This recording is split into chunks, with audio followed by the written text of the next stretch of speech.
Oh, hi. Didn't see you come in there. Welcome back to Wildly Abandoned, the show where Everything's made I'm up and the Dio. points don't matter. I was just gonna be silent, but yeah. The dead silence. What up? I'm Dio. I'm back. I was gone last time because I was sick. I was sickly, but I'm back. Sickly abandoned. Sorry. I'm done. Okay. So yeah.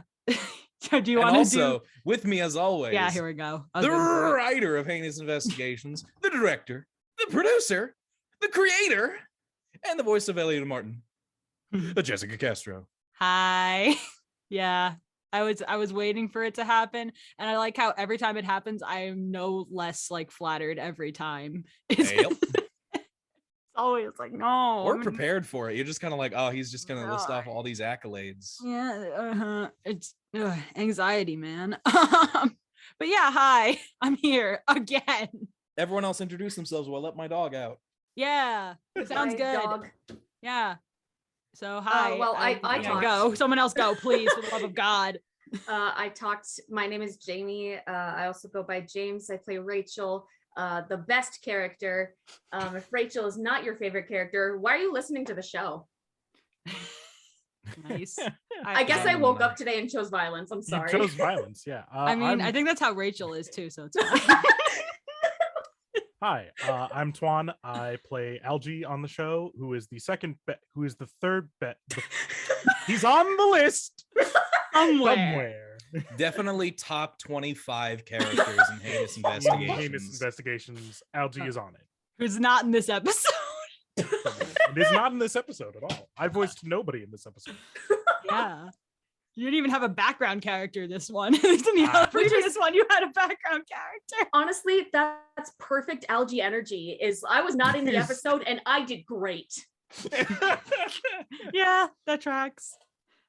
We also have a special guest on here. We have Kaylin McCabe. If you just want to say hi, introduce yourself. Hey, my name is Kaylin, and I play Abby in the show. Yay! And yeah, yeah, witches, which I actually happen to be a actual witch. It's so freaking cool. Yeah, love it. I think that's accurate casting is what that is. I think my extremely Catholic family would have a heart attack if I tried anything related to witchcraft. Per reach. Yeah. Same.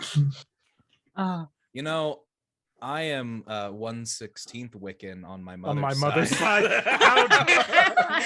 I knew you would have watched that video. I'm a hex girl, and I'm gonna cast a spell on you. I'm gonna put a spell on you.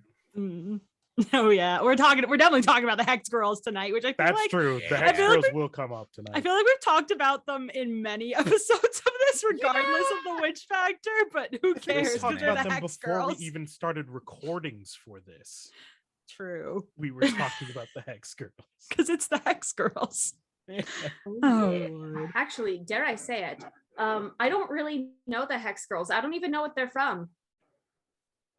I know Excuse like me? the one. Yeah, I just know the one. Are picture, you doing like, a one bit? Of them, she's got no bit. She's like smiling. Bit. She's like, she got like the fangs. She's like, Yeah, her name's Thorn. She's awesome. Yeah. They're from I assume so.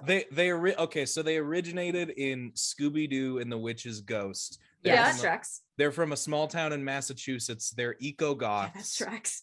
They're a small-time eco-goth band that then, because of their popularity in the movie, then became very popular in the universe of Scooby-Doo. They showed up in Vampire Rock in Australia. They've shown up in a lot of Scooby stuff. Okay. They're great. Thorn taught a lot of girls that they were bisexual. Yeah, that tracks. That tracks. Yep. Fair. Very fair. Yep. I don't know. I think for the Eco-goths, quick man. education. Yeah, very good. There was an episode in Scooby-Doo Mystery Incorporated where Daphne joined the Hex Girls and she went by the name Crush. Yeah, we included a picture in a previous one of these. Go look back through the playlist and see if you can find it, audience. Yeah. She sang a song called Trap of Love. Nice. Nice. Yeah. So good. Anyway, Anyway, about our show. Yeah, About our show. this happens every time. Okay, yeah. We So just let's wind talk up about plugging this somebody else's show, episode. it's fine.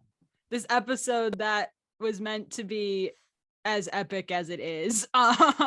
Mainly because I remember while writing this, I was like, it started out as like the fun, goofy Carlton can't take care of kids episode, and then I was like, oh, because of reasons I can't really talk about right now, but how the finale is written, no way in hell could I have Rachel in it. And I also needed a way. Yeah. And I also needed a way to introduce Benji, and now that he was involved, I wanted to do him some justice too. Yeah.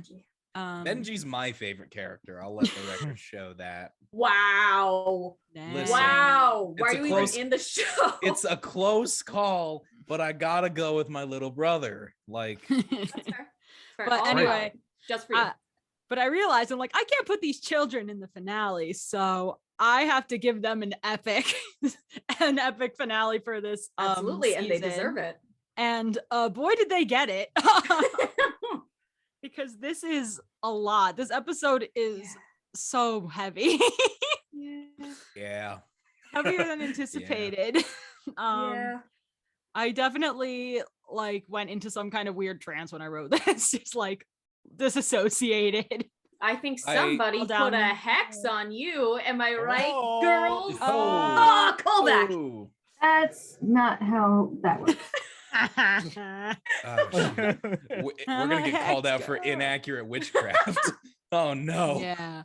Honestly, I'm gonna tell you right now that I did not, you probably know then that I did not go too hard with, I wanted to be really flexible with the witch stuff on this It was script, very so I soft did magic. very soft. I did the vaguest outside gist of it, so that I could kind of have my own version of it in the podcast that we could play around with more in the future if need be. Just putting that out there. I mean, it's supposed to be for, if anything, self-empowerment and Yeah. controlling what you can control. And Yeah. everything is energy. So you're just manipulating that energy. So it's fine. It's fine. It's honestly fine. But sometimes in Hollywood, it's sensationalized and some spells are kind of theatricized and not actually how stuff works in reality, and it's made for show. But honestly, if it makes you happy, Yeah, I mean that happens a lot in Hollywood type Yeah, stuff. I was just gonna say. Native American Don't get us mysticism is started. we could go on a whole thing. Yeah, we really could. Yeah, exactly. Because how all kinds of all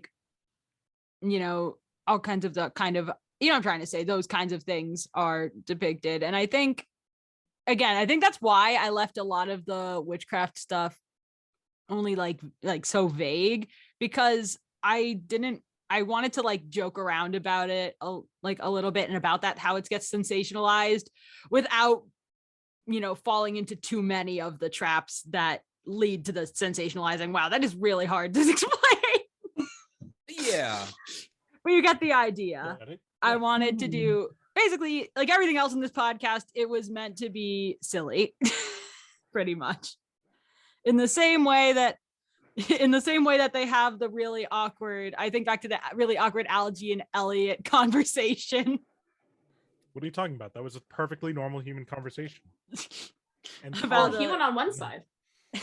Oh. We are human. Yeah. No, it's that kind of thing. I like taking those certain beliefs and ideals, and also what is it called? The system, I guess, or what people believe it to be, and then just kind of completely completely smash it with a hammer. Pretty much. So yeah, I really enjoyed taking the very simplistic, I feel somewhat stereotypical witch things that Lavinia was very much using for stalling. That was fun. Yeah. The freaking candles and the tea leaf stuff. I was like, yes. We're this is how you stall. I mean, I literally have 3 candles for my deities burning right now. One of them is my guardian angel. One is for Lord Karen, which is the undertaker of the underworld that carries souls across the river Styx. And we know very much about. We love Karen. We know much about Karen. Good old psychopump Karen. Yeah, he's a psychopump. Yes, yes, he is. So he was like the first one that reached out to me, and then Lady Freya. She's just wonderful. I enjoy her. Caitlin, I could turn this whole episode into just asking you about witchcraft. I am very honest. interested. I mean, there's going to be like a wild card section later, so if you want to. Yes, that is so true. So we should get back to. Okay, let's focus on talk about the episode. Yeah. Yeah, I think that I just gotta say. I'm gonna start with the obvious here. That scene with freaking Carlton and Rachel towards the end, full on making me want to cry. I've been looking forward to that ever since reading the script. Just everything about that scene is just very, very good. And honestly, this is one of my favorite arcs. Not just because like I'm in it, but like just in general. It has pretty much everything that makes Heinous what it is, or like what makes it so great. Just deep. Sorry, I'm like stuttering.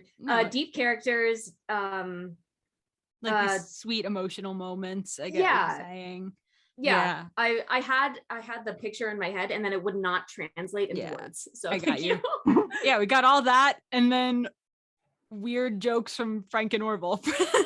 Yep. Yeah. I get to be the loud comic relief and the deadpan response. It's great. I enjoy him so much. So good. Yeah, the boys. Voicing the setup and the punchline of a joke is really fun. Like, I gotta say, it's a very interesting experience. Because I recorded them on like 2 different days. Yeah. So I basically I had a fresh set of ears, and I basically got to like react to myself speaking, which is great. I think everyone except like Kaylin, again, special guest here, but I think the rest of us have all, at least in one episode, voiced 2. Oh, wait, actually, no, I don't think. Well, Jamie's voiced 2 characters, but I don't think you've ever voiced 2 in the same arc. No, not unless you count like background noises. Yeah. No, okay. I was gonna say, because I was gonna say to Dio, I do the exact same thing. I have my Elliot days, I have my Cy days, and I have my Martin days. I can't do all 3. I mean, I can, but it's easy for me to transition between them. Finally, it took forever.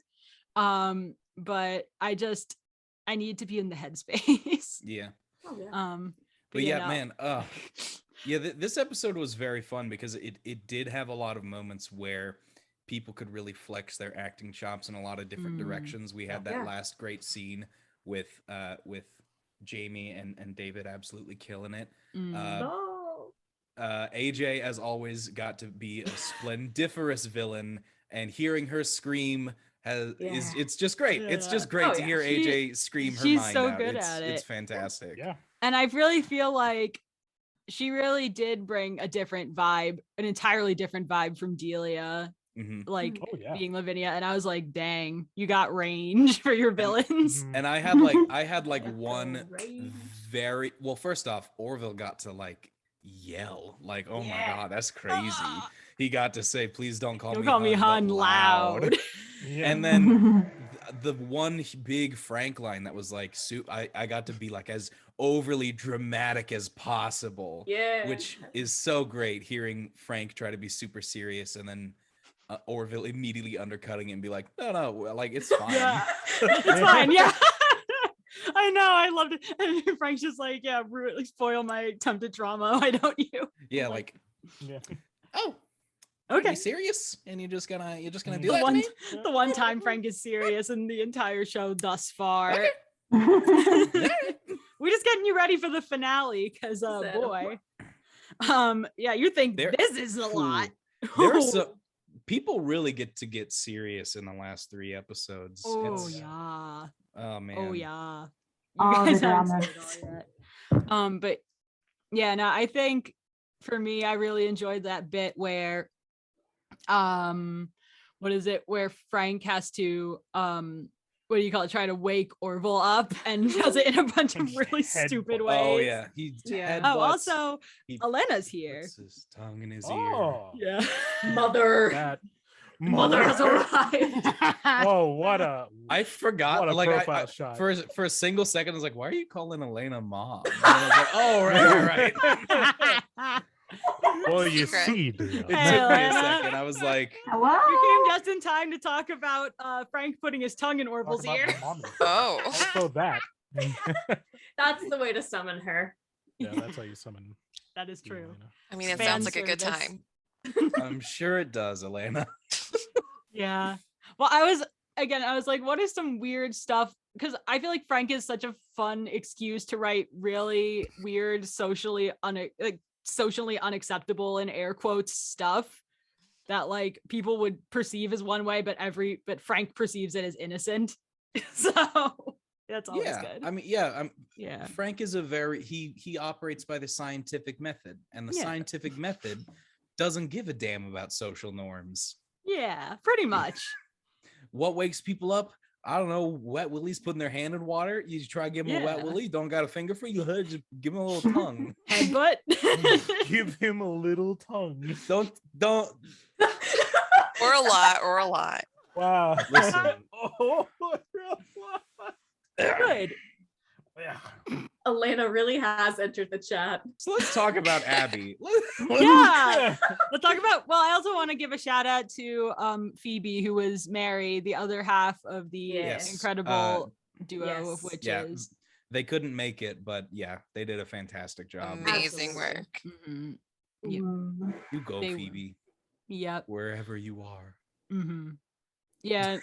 knowing them, like I added them in the chat, and knowing them, they'll probably like see it X amount of time later, and then maybe like message and be like, "You guys are so nice," in like their wholly adorable way, because they're just as adorable in real life as they are in Witch. Very much so.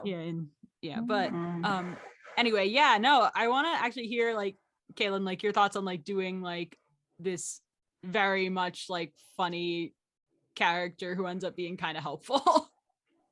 Yeah, it was actually really kind of interesting. Like even like as a witch, it's I mean, witchcraft is what you make it out to be, and some people just do it for the aesthetic, and other people just do it like again to have a sense of control in their lives. But the way it was presented, it was really kind of interesting the way that you put it, and the fact that it was left vague enough to have it be interpreted by the listener. But you have like a fantastic villain that has motivation, and like she actually has a purpose to be evil, and like she has like all these wonderful things. And then Abby is just like, I am just here because it's a cult and I don't know anything else. Yeah, pretty much. Yeah, exactly. That's the whole thing. Yeah, cult is the exact word, because they keep calling it a coven, but what it is a cult. Yeah, exactly. I love So it's That's like Abby what it was. I would imagine Abby was just like, she recently discovered witchcraft, and then she found the first coven, which happens to be Lavinia's, and she's just like, oh, this is what witchcraft is, so therefore I'm going to accept it with my whole heart, even though it's probably the wrong thing. That is exactly correct, and that's how it was written. It was like you got So the it's just charismatic, like- you got the charismatic cult leader who says this is what witchcraft is, and then Abby and Mary, the little babies, following along.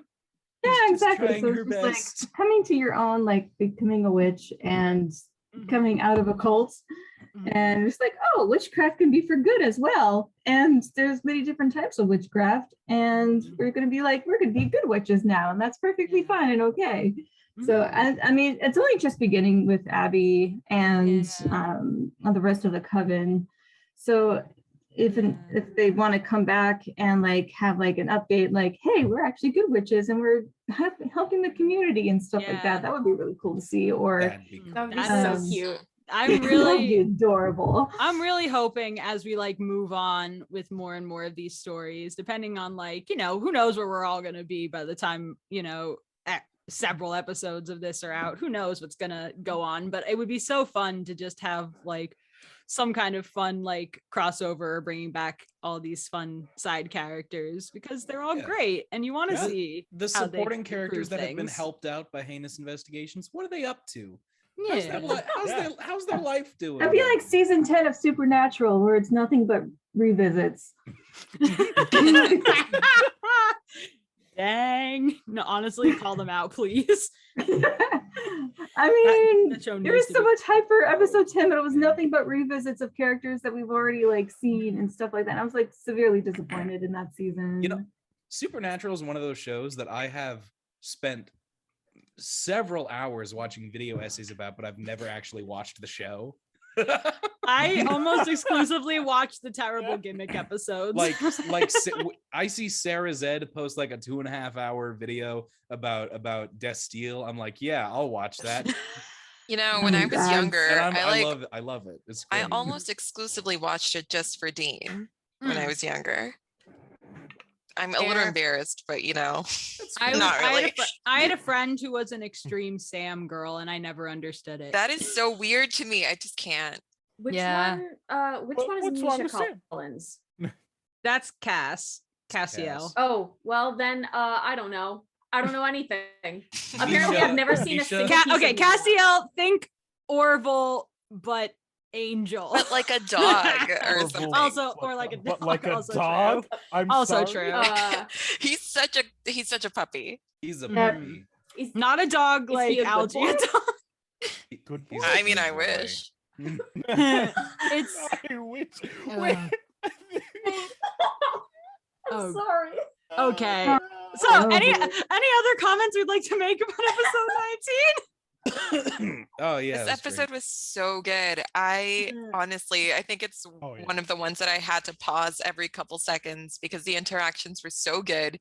Like the witches were great. AJ was so good with her interactions with Dio as Orville and Lavinia, and then of course the scene between Rachel and Carlton, that was so cute. Yep, we discussed fully, and it's your heart cannot handle. I do enjoy the.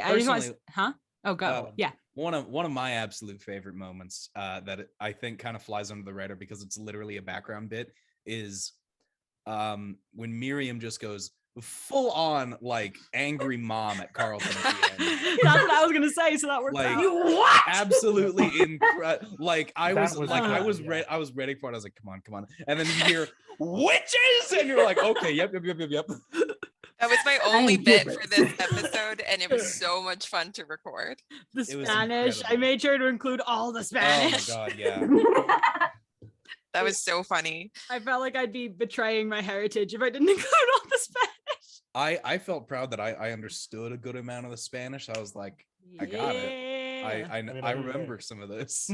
I see you. Yeah, I see that was biblioteca. Biblioteca.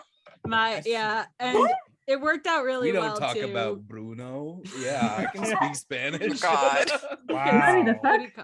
David, I will say David David left so much freaking material that it was so easy to just line up whatever the heck he said with the Lana stuff. It worked so well.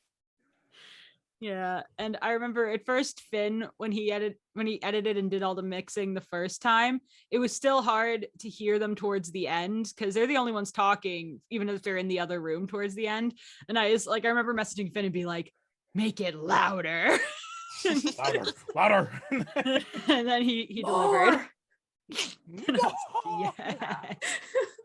Yeah, this whole thing is just. It's so enjoyable. I'm trying to think. Yeah, I did love the Orville banter. The Orville Lavinia stuff was. Oh my gosh, this is the one with the. I forgot. This is one of my favorite lines in the whole thing with Lavinia. Emotionally unavailable. Yeah. I love that line. How are you today? Dramatic pause. Orville. Emotionally unavailable. Emotionally unavailable. If we don't turn that into a TikTok sound. That sounds awesome. We need to our mission is to turn that exchange into a viral TikTok sound. Yes, please. That would go viral so quick. Right. And it's just like such It's such a relatable Orville line, you know? Yeah. Like, it's For just, real. it's been like a long week. You're sitting on your couch, you're like playing a video game or watching a movie or something, and Someone's just like, going too you want to hard. like hang out today? And you're like, no, I'm really emotionally don't. unavailable. Please Oh. Yeah. let me melt into my couch. Yeah. Yeah. Orville, it's I also no longer wish to adult. Yes. it's Me, also I will fun. be in my fluffy tortilla. Oh yes. Blanket burrito. Burrito. Yeah, my we have less than a minute Yeah, we're left gonna on get this cut thing. off here. Yeah, so Oh, just no. yeah, okay, you know what? I'll say Oh, my thought no. after I open a new Zoom. After Right. these messages. Yeah.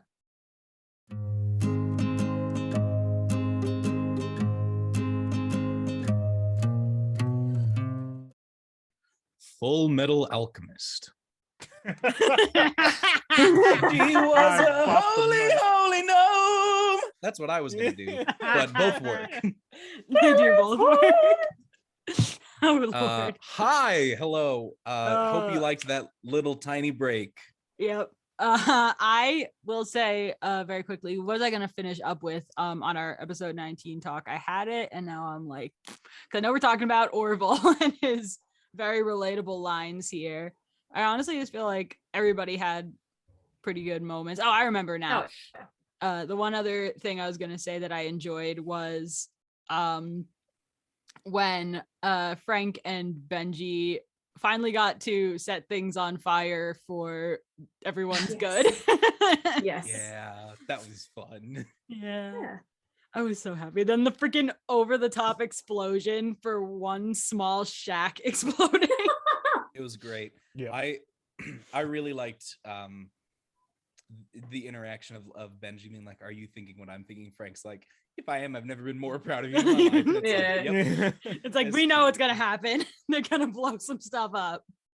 That's It's fully great. what's happening. Also, Yeah. Frank said "milady," and that was a moment. Yeah, He says Milady. he doesn't Yeah. say it He in doesn't- like the cringy internet way. no. That's No. just how Frank interacts, you know. To Fair. be honest, when I heard it, I thought it was a slight dig to just kind of like It extra kind of emphasize is. that you're stalling. It kind of is. I remember when I wrote it at the time, I was only vaguely aware of how cringy it was because we did use it also in the preview. He's used it a few times across the episodes. They're mainly because I think at the time I was watching a lot of Community and that is a running joke in it. Well, not really a joke, but it's a running thing in it.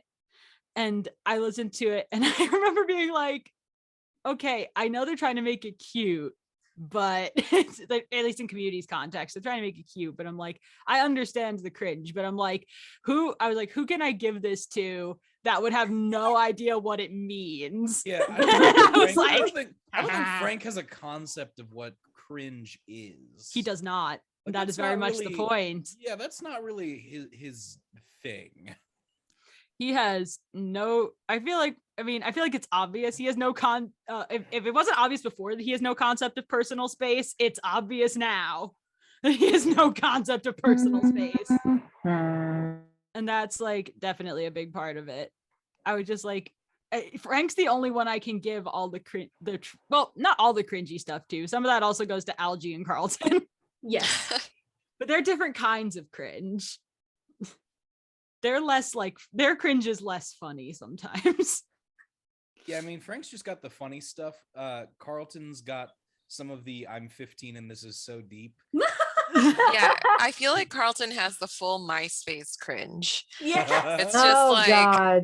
it's just like, I can't right now with this. But like, Frank cringe is acceptable. And in a way, I feel like It's kind of Algie cringe is endearing. fine too. Because Yeah, it's like, it's so bad, it's endearing. But Carlton's both- just like, yeah. what? For both of them, it's endearing. Yeah, Carlton has a lot of the stuff where I said it once in the chat earlier this week, where I'm like, he learned a lot of his concept of adult interaction from a middle-aged criminal. So, Oh my God. Yeah.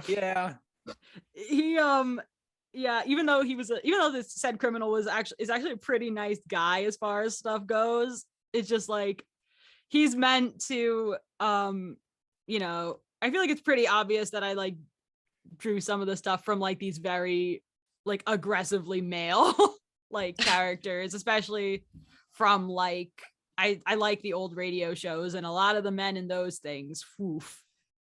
Anyway, but he's pretty good here. I gotta say. He's all right here. We'll allow one man. When Carlton's actually when Carlton's actually genuinely sincere, he's an acceptable person. I'm sure David could talk more to that if he were here. But, yeah. Follow me on Twitter at TheOnicityVO. Do we we're doing Twitter handles JM Castropod, baby. But anyway, any other witches we want to give a quick shout out here before we inevitably run out of time? My quick witch is Danganronpa's V3's ultimate mage, Himiko. I forgot her last name. If Danganronpa, anybody? Yes. Yay! Okay, yeah. Oh, Kaylin, go. Chris. Twitter handle is at Kaylin. That is KALYN_VO. And my quick witch is the sisters from Charmed. Oh yeah, we should have brought those up. Oh yeah, those are good. Those are good. I remember that used to always be like on the background, like on our TV in the background at our house when I was really little. I already kind of gave my Twitter thing again, JM Castro Pod. And if I'm gonna do a quick witch shout out, I'm a theater nerd, so I'm gonna go Witch from Into the Woods. Yeah. Pretty much any variation, honestly. Follow me on Twitter at TheOnicityVO. That's DIONYSITYVO. Real quick throw in witch, Lisa from Genshin Impact. Very ara. Who boy, she cute. Oh, right there are those ones. Yeah, because she's in Genshin, so she cute. Yeah. Very nice, very nice. Okay, Twan, go. Twan, you can follow me on Twitter at NE_TOAN. And my quick witch is the first witch that's coming to mind for some reason, Gruntilda from Banjo and Kazooie. Yes. Oh, nice. I have a third witch now. It's the same witch. So fun. That's my grunty. Good lord. Grunty. Okay, Elena, you're the last one. Go. Okay, yeah. So Twitter is Elena LENA Garcia _VA, and my quick witch shout out is super obscure. My favorite book when I was in high school, the Gemma Doyle trilogy. Gemma Doyle. It sounds vaguely familiar, and I'm gonna have to go and look it up. I was obsessed. Please do. All right. That's what the Wildly Abandoned. Thank you for coming out next week, episode 20. Bye-bye.